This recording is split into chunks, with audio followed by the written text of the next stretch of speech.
Halo semua, di sini dengan Moldi. Saat ini saya akan melakukan video review dari SmartFriend Andromax V. Kita mulai aja review ini, dimulai dari desain.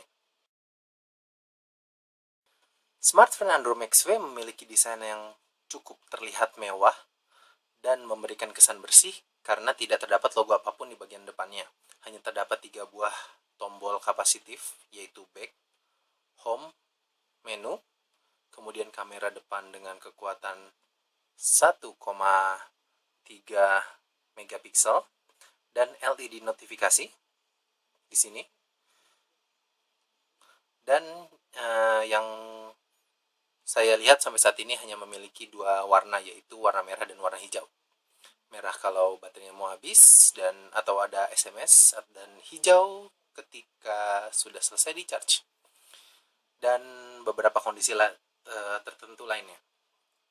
Oke, di sebelahnya terdapat speaker grill.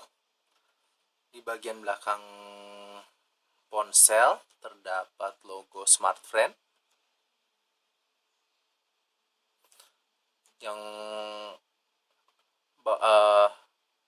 terdapat logo SmartFriend, kemudian loudspeaker, kamera dengan resolusi 8 megapiksel disertai dengan flash. Kamera 8 megapiksel ini mampu merekam video hingga Full HD 1080p dan defaultnya adalah 720p. Yang saya suka dari model yang berwarna putih ini adalah bagian belakangnya yang bukan glossy, tidak seperti yang berwarna hitam. Yang glossy, warnanya tampak lebih seperti putih mutiara dan berbahan seperti doff sehingga tidak terlihat berminyak seperti glossy, tapi ketika ada debu tentunya akan terlihat karena ini berwarna putih. Tapi ini hanya masalah selera saja, keputusan tetap di tangan teman-teman. Di bagian bawahnya terdapat mikrofon saja dan tempat untuk membuka bagian belakang. Di bagian atasnya terdapat 3,5 mm headset jack, universal headset jack, dan secondary microphone untuk noise cancellation, dan tombol power dan lock. Di sisi kiri ponsel hanya terdapat tombol pengatur volume dan micro USB port untuk charging dan data connectivity. Dan tidak ada apapun di sebelah kanan. Yang sebenarnya saya lebih suka jika tombol power dan lock ini berada di sisi kanan karena dengan dimensi ponsel yang cukup besar, sedikit menyulitkan jika tombol power dan lock berada di bagian atas ponsel. Jadi Anda harus mengganti cara Anda memegang ponsel ini. Akan lebih mudah jika terdapat di sebelah kanan ponsel, menurut saya. Oke. Setelah cukup lama menggunakan ponsel ini, pendapat saya sepertinya ponsel ini agak sedikit berat ternyata. Tidak terlalu berat, namun bukan termasuk dalam kategori yang memiliki berat yang pas. Tapi kelebihannya adalah ponsel ini terasa mantap ketika digenggam. Walaupun dibanderol dengan harga mid-end, Andromax V menyematkan layar yang terdapat pada ponsel high-end tahun lalu dengan luas layar seluas 5 inci, beresolusi 1280 x 720 pixel atau 720p HD, dan berteknologi IPS. Sudah terasa cukup memanjakan mata. Seperti biasa, kelebihan dari panel IPS ini adalah viewing angle yang cukup luas. Namun layar di bagian depan sedikit mengambil pantulan. Tapi sejauh ini terlihat cukup baik. Apakah viewing angle ini penting? Bagi saya iya, karena manusia memiliki 2 mata dan tiap mata memiliki sudut berbeda dalam melihat layarnya. Dengan panel IPS ini, masalah tersebut menurut saya terpecahkan. Terlebih jika teman-teman suka menonton video bersama teman di sebelah. sehingga keberadaan viewing angle yang luas menjadi semakin penting. Tidak lupa layar ini juga mendukung sentuhan hingga 10 jari. Sistem operasinya ini dia menggunakan Android Jelly Bean. Maaf, sebentar.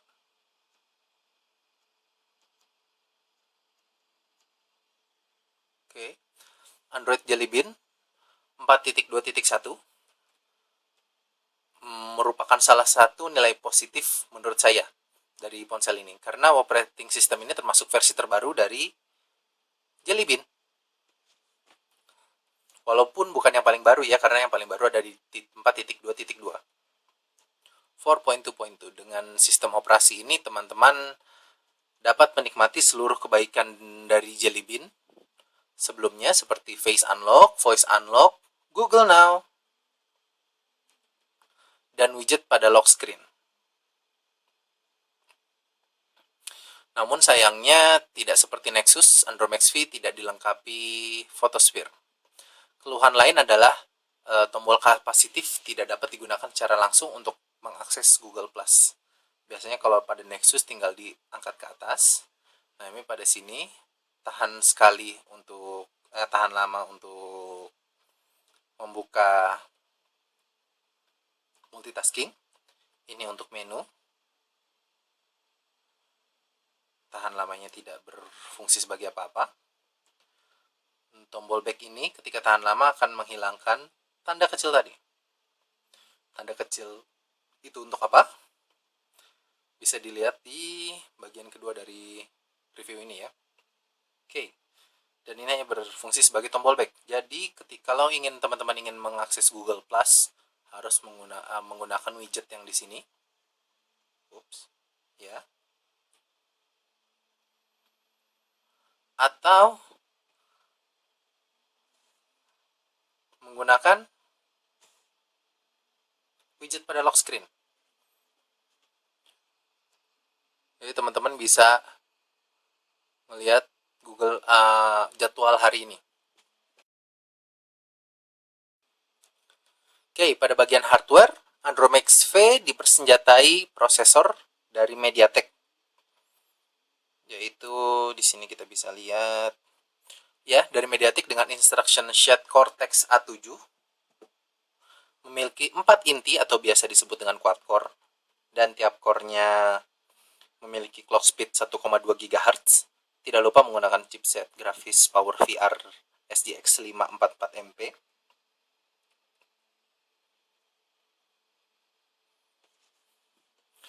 Dari PowerVR SGX 544MP dari Imagination Technologies memiliki performa sedikit lebih baik jika dibandingkan dengan saudaranya, yaitu Andromax ULE atau Andromax U yang limited edition yang menggunakan Qualcomm Snapdragon, karena pada prosesor Andromax ULE memiliki instruction set di Cortex A5, yaitu bisa kalau orang Sunda bilang pangmirahna eta mah, yang paling murahnya. Hanya sebagai informasi tambahan saja buat teman-teman bahwa prosesor quad core itu tidak selalu memiliki performa yang sama. Semua itu justru lebih berpengaruh di sisi instruction setnya, bukan mereknya ya, bukan mereknya. Ini mereknya MediaTek yang itu Qualcomm Snapdragon. Qualcomm Snapdragon memiliki kelasnya juga. Ada yang Pro, ada yang Play, ada yang 200, 400, 600 dan sebagainya. Kemudian hal lain adalah Andromax V ini memiliki memori internal seluas 4 GB yang dipartisi menjadi internal storage sebesar 1,25 GB dan internal virtual SD card sebesar 1,25 GB juga. Walaupun memiliki micro SD slot eksternal SD yang mendukung hingga 32 GB katanya. Namun Andromax V ini memiliki default setting dalam penyimpanan aplikasinya ke virtual internal SD card. Cancel, siapa yang mau sih itu? Oke. Ini juga bisa dibilang salah satu keluhannya jikalau tidak dipegang seperti ini.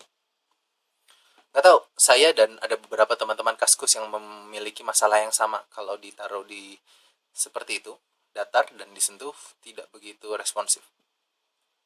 Oke, tadi saya sampai mana jadi lupa deh. Oke, walaupun memiliki micro SD card yang mendukung hingga 32 GB, namun Android Max ini memiliki default setting dalam penyimpanan aplikasinya ke virtual internal SD card. Sehingga foto, video, bisa dilihat, foto, video, aplikasi semua masuk ke virtual internal SD card ini. Yang sebenarnya adalah memori internal juga. Yang juga menyebabkan terbatasnya aplikasi yang bisa teman-teman gunakan. Bisa dilihat saya sudah penuh dengan available space-nya hanya 122 MB lagi. Praktis micro SD yang terdapat pada paket pembelian, yaitu sebesar 4 GB, itu tidak dapat berfungsi sebagaimana mestinya. Ini merupakan keluhan terbesar saya. Saya kurang mengerti kenapa ponsel ini seperti ini. Berbeda dengan ponsel-ponsel yang saya review sebelumnya. Sehingga saya tidak mampu mendownload aplikasi yang seperti Real Racing 3 yang besar, kemudian Modern Combat 4, dan game-game lain yang memiliki size-nya besar. Sebesar apapun memori card saya.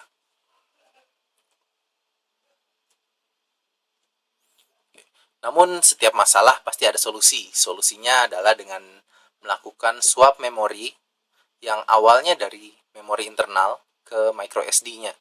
Dan syarat utama adalah teman-teman harus memiliki root access untuk melakukannya.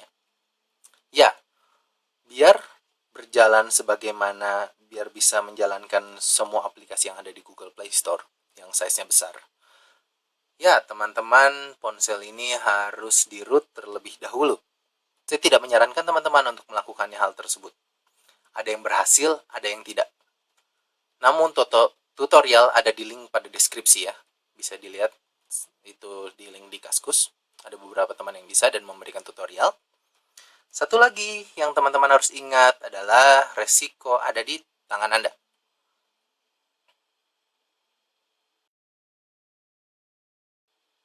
Selanjutnya, pada bagian ini saya akan melakukan berbagai benchmarking dan tes pada sensor.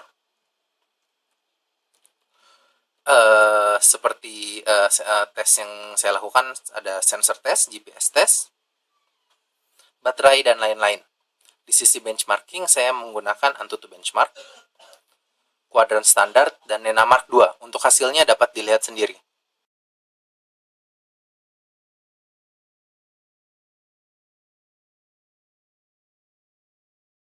Dari hasilnya dapat dibilang merupakan hasil yang baik. Untuk hasil Nenamarknya juga dapat dapat dibilang cukup dan harusnya dapat bermain game dengan nyaman. Untuk performa gaming akan dibahas secara menyeluruh pada bagian ketiga. Untuk selanjutnya saya akan melakukan tes pada baterai.